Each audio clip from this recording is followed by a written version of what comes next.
Parliamo di alcune problematiche che ci sono qui a Portogruaro con Riccardo Rodriguez, consigliere comunale della lista Portogruaro più.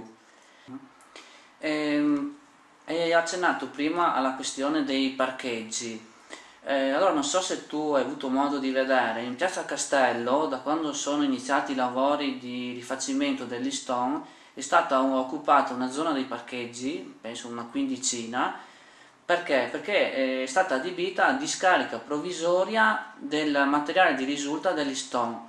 Ti domando, ma visto che neanche a 200 metri di fronte c'è il piazzale della Expert Fosfati, l'amministrazione comunale non poteva dire alla ditta metti qui il materiale di risulta anziché occupare i parcheggi che sarebbero anche in una zona molto vicina al centro storico? La risposta è talmente ovvia che è sconcertante. Questa giunta, questa amministrazione, questi assessori, questi uffici che seguono la politica dell'amministrazione se ne infischiano di tutti e di tutto,